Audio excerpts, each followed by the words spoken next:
Mengorganisasi dan mengelola bisnis disusun oleh 1.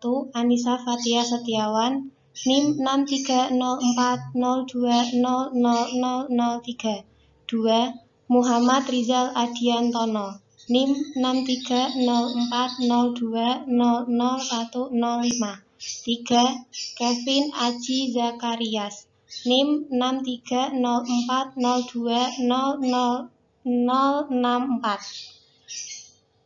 Organisasi bisnis. Pengertian organisasi bisnis yaitu suatu organisasi yang melakukan aktivitas ekonomi dan bertujuan untuk menghasilkan keuntungan atau profit. Contoh organisasi bisnis adalah radio. Radio disebut organisasi bisnis karena tujuan ekonomi adalah menghasilkan keuntungan melalui kegiatan penyampaian informasi dan hiburan kepada masyarakat. Agar bisnis berjalan dengan sukses, maka perlu diorganisasikan. Dalam mengorganisasikan suatu bisnis, tentunya harus memperhatikan unsur-unsur bisnis yang ada. Unsur bisnis yang perlu mendapatkan perhatian pengusaha yaitu lingkungan bisnis. Lingkungan bisnis sangat besar pengaruhnya kepada efisiensi dari operasional perusahaan dan kemampuannya untuk memperoleh keuntungan.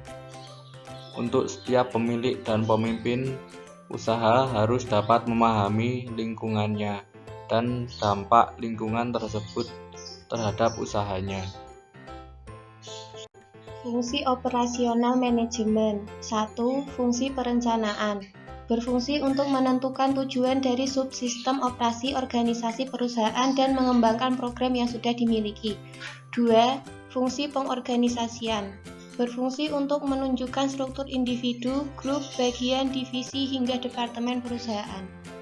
Fungsi operasional manajemen bisnis. 3. Fungsi pergerakan.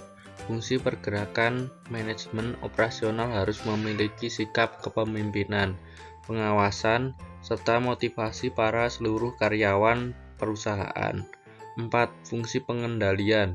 Berfungsi untuk menentukan struktur individu, grup, bagian, divisi, hingga departemen perusahaan.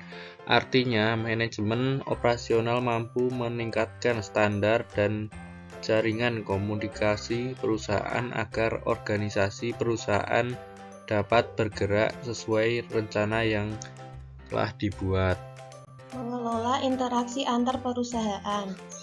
Organisasi perusahaan adalah setiap bentuk persekutuan antara dua orang atau lebih yang bekerja sama untuk mencapai tujuan bersama dan terikat secara formal dalam satu hierarki, di mana selalu terdapat hubungan antara seseorang atau sekelompok orang yang disebut atasan atau pimpinan, dan seseorang atau sekelompok orang yang disebut bawahan.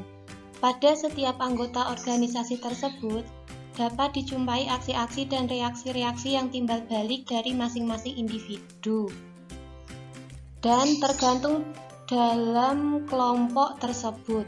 Agar terjadi ketertiban di dalam organisasi, perlu adanya pengaturan mengenai pembagian tugas, cara kerja, dan hubungan antara pekerja yang satu dengan pekerja yang lain. Mengadaptasi perusahaan untuk pasar. Dalam pemasaran, adaptasi merupakan pertimbangan penting ketika memasarkan suatu produk. Kerugian strategi adaptasi adalah perlu lebih banyak waktu dan sumber daya untuk mengimplementasikan strategi pemasaran dan elemen-elemen bauran pemasaran. Namun demikian, ada juga keuntungannya. Adaptasi produk memungkinkan peluang penerimaan yang jauh lebih besar dan dapat bermanfaat dalam jangka panjang.